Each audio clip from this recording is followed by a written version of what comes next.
Hey everybody, it's your girl Neil, and how are you doing this beautiful, beautiful Saturday evening? Today is August the 2nd, 2025, and we are in the tiny studio at night. It is nighttime.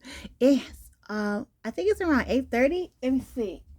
Yeah, it's around 8:30. Can you believe I'm in the tiny studio that late? Sometimes I'm in the tiny studio to about maybe 1 or 2 at night because I'm in here either crocheting, um, what else am I doing? Painting, reading, doing homework. So I'm usually in the tiny studio at this time of the evening, but not on a Saturday. This is a special occasion because remember, if you watched yesterday's episode, I made a special announcement, and that announcement was you will be able to catch me every day in the tiny studio for the month of August. Okay, for the month of August, I will be in the tiny studio, and so there will be a video every day except on Sunday. Okay, so I am in the tiny studio today, kind of dressed up. I went to see the Fantastic Four First Steps tonight, and it was such a good time. I really loved it. Now, I saw Superman maybe about 2 weeks ago now, and okay, I gave Superman a 7. Okay, it was a low 7, but that's what I gave Superman. The Fantastic Four, I'm giving the Fantastic Four 10s across the board. 10, 10, and 10. I just had a great time. The movie was fantastic. The action was everything. The storyline was perfect. They stuck to the comics. It was just really, really a good time. And I am just so happy that finally we have a Fantastic Four movie that I can really get behind, because I think there have been 2 Fantastic Four movies. I think there was one in 2015, and I'm thinking that there was one after that. I'm not sure, or maybe it was one before that one. I don't know, but I do know that every time they say there's going to be a Fantastic Four movie, I go see it because hey, I love the Fantastic Four, but I don't love the movies. They really, really suck. So I am just so happy. And I was a little on the fence about this Fantastic Four franchise because my guy is in it, the Mandalorian, and I'm a Grogu fan. So I'm saying to myself, well, why is, what's going on with the Mandalorian? Why is he why is he in a Marvel film? Why is he doing this? And he's the caregiver of my boy, of my baby Grogu. What's up with that? And I didn't think that I was going to like it, but he did a fantastic job. And I think another thing that made me really excited to see the Mandalorian, to see the Fantastic Four First Steps, was that my son went to see it last week. And he said, Mom, the Fantastic Four was fantastic. And that is exactly how I feel today. I am like, the Fantastic Four was absolutely fantastic. So what's going on in the tiny studio today? Okay. Well, I'm going to tell you what's happening. Tonight, I am, after I change my clothes and put on my tiny studio garb, I will be working on a new painting. Now, last night I sat down and I started doing a little sketching on my canvas. And so I have a title for this painting already. It came to me what I wanted to do.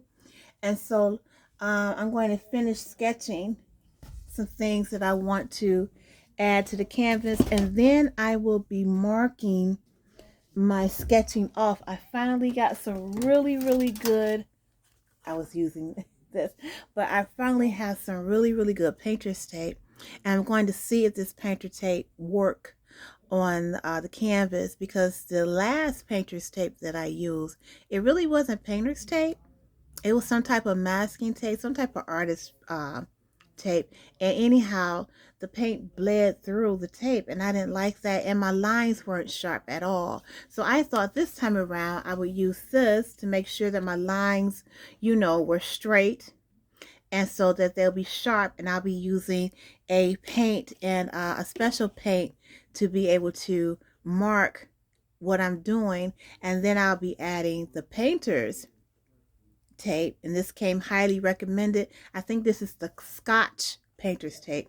I'll be using that to make some of my abstract uh, shapes onto the canvas. So we're going to see this time if the Scotch brand, it's called Scotch Blue. Hopefully, it's come highly recommended. So we will see whether or not it works. Okay. So I bought some more Zevo, okay? Because I discovered, you guys don't want to hear about that, but it's summertime, and I'm always getting some type of, well, the doors are always open, and my kids are going in and out, my grown kids are going in and out doing things, and it's just that I just don't like flies. And then, I got bit by a mosquito before I came on camera, so my foot is itching. It's just so much stuff going on in the tiny studio and in my home right now. It's the weekend. What do you expect now? What do you expect now? So anyhow, that's what I'm going to be working on tonight after I change clothes. Is I'm going to be working on my new project. I have not found my crochet mojo just yet, but I need to do something because my grandmother's blanket needs to be done by October. Okay, early October. I need to be finished with that. So, and I've already told her it was coming. So I need to find my crochet mojo very, very soon so that I can finish that project. I was going to, once again, I was going to make sure that I posted the Learn to Crochet with Nail videos today. However, I was waiting on my workboard, and my workboard, the workboard that I ordered came, but it was the wrong size. So my son remeasured my table, and I had to reorder the workboard. So it finally came today. And here's the workboard. So when you see videos of me making jewelry and my crochet tutorials, you'll be seeing it on my workboard. What a wonderful addition to the tiny studio. So I'm really excited about it, and I'm excited to get the videos off the ground for you guys here in the tiny studio. So that's what I was waiting on, and well, it's here, and so I can be able to push out those videos. So I really do apologize for that. What else is going on in the tiny studio? Nothing else really. I think that after I changed my clothes, one of the first things that I need to really do is I need to start working on my article for Substack.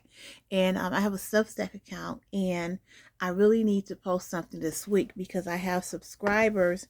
And I just want to tell you this. I'm a political journalist primarily, but I also dabble in fashion journalism. And I mean, politically, it's so much stuff going on in the country. So many things are going on and happening right now, and it's really difficult to really, I don't want to say it's difficult to keep up with it, because it's not. My glasses are kind of dirty. I'm going to have to redo those. But it's really not. I really get kind of not. I don't feel good a lot about covering what's happening in the country anymore, because I just feel like it's just too much, and it's overwhelming for me and overwhelming for my psyche. But as a journalist, I really have to do what I have to do, and I find that it can be a lot because it's so much that's going on every single day. But I know I have an obligation to do what I am, charged to do. And I try to follow in the footsteps of the great Ida B. Wells. Finger over I try to follow in her footsteps. And so today I need to put an article together for my Substack subscribers. But there was something I wanted to talk to you guys today about, and I had told the hubby I was going to get into it a little bit with you, but unfortunately I forgot what that was. I did. I forgot exactly what that was. But it's just so much stuff going on in the news. And one of the things I wanted to touch on a little bit before I head on out of here and change my clothes, put my smock on. I wanted to talk to you about this thing that's going on with foundational Black Americans, and this thing that's going on with them and Africans, and how everyone is fighting on Twitter, and it's not Twitter anymore. I mean X, and what's that other thing called? X, and TikTok, and YouTube as well. There's been so much conversation going back and forth about foundational Black Americans, and how Africans are done with foundational Black Americans, and how foundational Black Americans are done with the Africans. It's just so much, so much, so much. And I've watched all the videos. I'm subscribed to a lot of African American YouTubers and African YouTubers as well. And I just find the conversation to be, just distraction across the board, because there's no need for Black Americans and Africans to be fighting over something that's ridiculous. As it doesn't matter, because foundational Black Americans, we're not doing that great over here in America, and Africa as a whole, Africans over there are not doing great as well, because we both have a common enemy, and that's the colonizer. And until we realize that we have to pull together both of our resources and bring our resources together in a way that will be fundamentally beneficial to all of us, we're going to constantly be in a situation where we're fighting against each other, and that makes absolutely no sense. What also doesn't make sense is that there are people here in America who are African American, call themselves foundational Black Americans, who are sitting back and just saying really disparaging things about Africans, and it's just crazy when I see it. There's somebody on YouTube named Lady Boulay, and all she does is just talk nonsense about Africans every time I watch her video. And yes, I'm going to call it out, because I think it's ridiculous, especially for a woman to be obviously of her mature stature to be sitting back talking about Africans. It's just ridiculous. And then saying things like, well, African Americans, we don't have any type of, our culture has nothing to do with African culture, when, African American culture comes from African culture. Okay. Let's be absolutely clear on that. All right. And I just felt that she was very disingenuous in her information, and the false or the misinformation that she spreads. And that's one of the things that I just really, really dislike about the hoopla that goes on here on YouTube with foundational Black Americans. And, I feel like the misinformation and the disinformation does all African Americans a very, very serious disservice, because when you're pumping out information that is basically built on lies, and the lies originate from the colonizer, what you're doing is you're helping out the very enemy that you're supposed to be fighting. If your enemy is white supremacy, that's what you're supposed to be fighting. You're not supposed to be fighting each other. Okay, because not only was the colonizer here in the Americas, but the colonizer is in Africa as well. All right. And so what we need to do is we need to figure out how we can come together instead of fighting against each other, because that's where the distraction comes in. While we're fighting over here against each other, the colonizer is doing what the colonizer does. Okay. And that is continue to tear us all down mentally and physically and spiritually. you know. And so that's my thing. I used to, be associated with the whole foundational Black African American movement. I used to be affiliated with that. And then as I really began to dive into it, I realized that this was not for me. It's definitely not for me. I am just, I am strictly a person who, I do my own research. I don't follow anyone.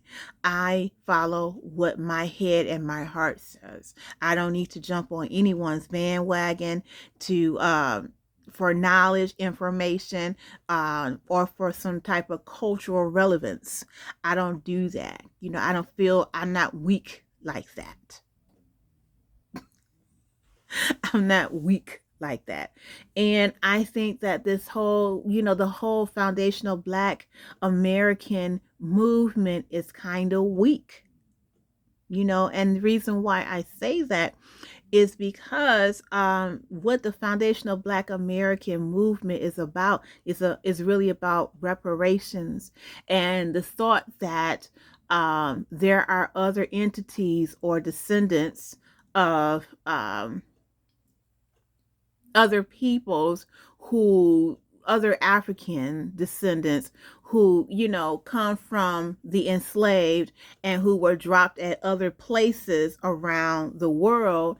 And what foundational Black Americans want is for when the United States sit back and, which is a big, big if, when and if the United States government decides to give reparations to Black people, what the foundational or the FBA movement wants is for all of that money to be earmarked for only foundational Black Americans or people who are descendants of the American enslaved, the American, the descendants of the African slaves that were dropped off here in America. Okay, that's what the whole movement is about. And, that's fine. I don't really think that there should be a conversation about who deserves reparations, because we know that it should be the enslaved, the Black enslaved here in America. However, there's a whole movement that poo-poos every other descendant of the enslaved, such as the descendants of the enslaved in Haiti or Haiti or Jamaica or the Caribbeans, the Bahamas, Cuba, I was going to say Puerto Rico, but that Puerto Rico is a part of the United States as well. So, to have, when you use the word foundational Black American, what you're also doing is you're trying to cause a division between the brotherhood and the sisterhood of African Americans and the motherland, which is unnecessary.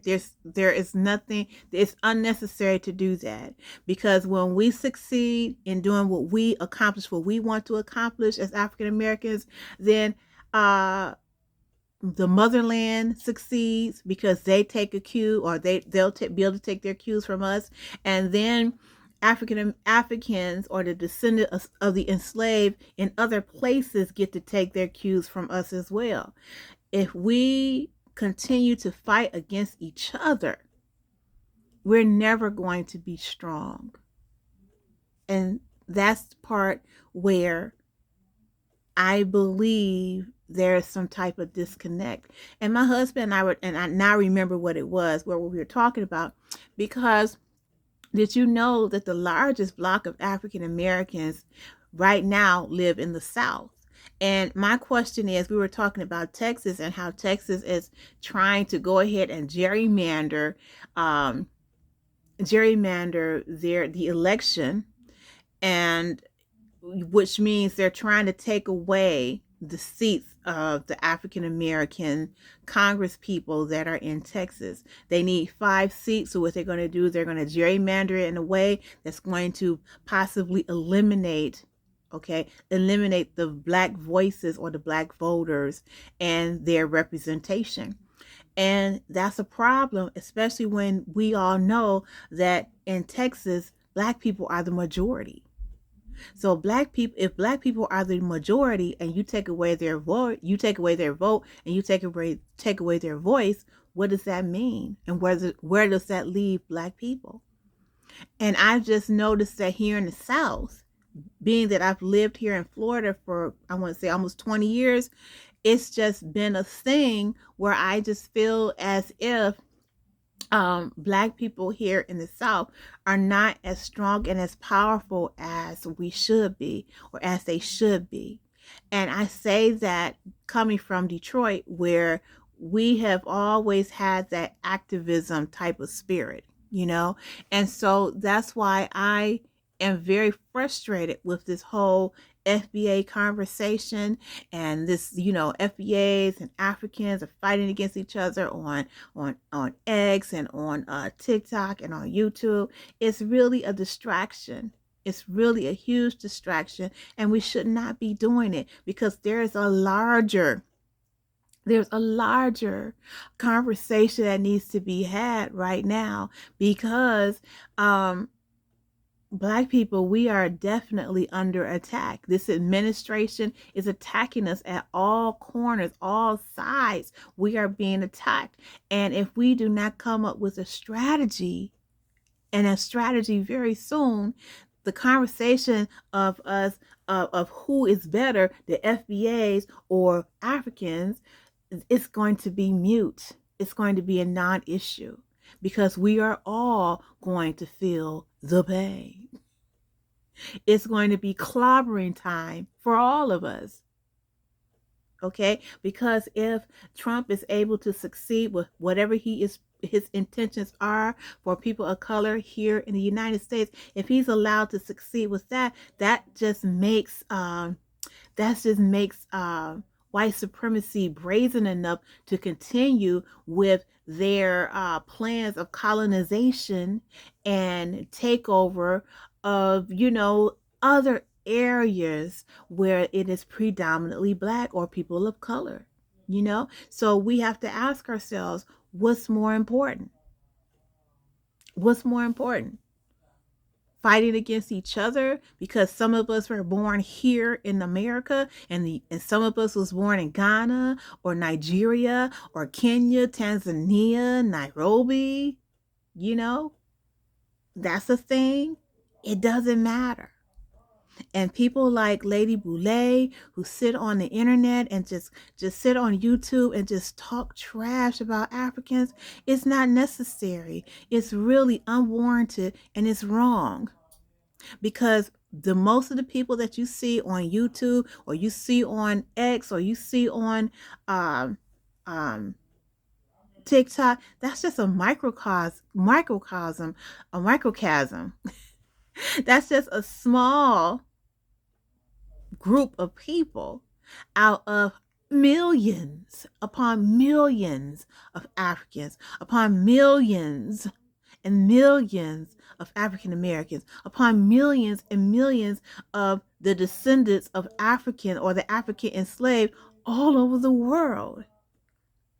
Okay, it's a larger thing going on, and we need to, like I said earlier, we need to really stop being distracted. We are so distracted. We are just so proficient at being and allowing ourselves to be distracted over nonsense that has absolutely nothing to do with the case at hand. The case at hand, the case that they gave us, as Snoop would say. Oh, I can't believe I just said that. But, we find ourselves always in a situation where we're distracted.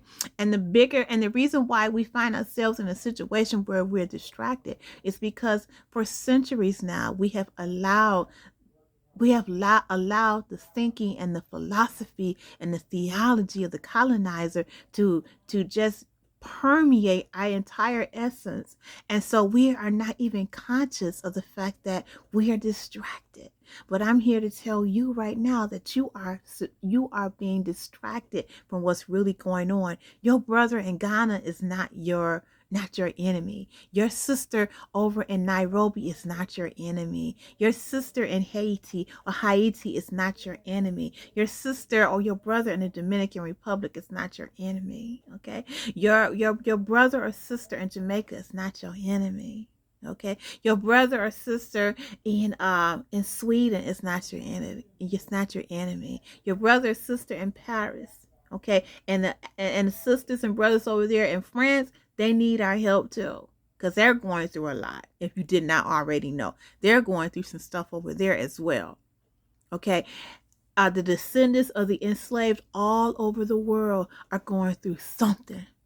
So to be having a conversation where you're making the distinction of FBAs and Africans, it's really a terrible distraction. And what it shows is that you do not have a worldview or a global view. You do not have the African diaspora and you do not have its best interests at heart. You just don't. So that is probably what I'm going to write about on my Substack. So I'm going to hop off the line because I've already been on here too long, and I just wanted to talk to you guys about what's going on, what I'll be doing. So remember, there won't be a video on Sunday, but there will be a video on Monday. So remember, it's going to be a blitz of videos for the month of August, and I'm really excited about it. And I'm really excited about it. I'm really excited about spending some time in a tiny studio with you. All right, so I am going to let you go, and I am going to change out of my clothing here, and I am going to get started. I'm going to put my smock on, get some tea going, and I'm already drinking a little water because I didn't drink enough water today. Out of my Grogu cup. I'm going to talk to you guys later. If you have any questions or comments, please do not hesitate to do so. Drop down in the comment section and let's continue the discussion. Also, do not forget to like and subscribe to the channel. All right, well, I will see you guys next time in the Tiny Studio. I'm your girl, Nell. See you next time. Bye-bye.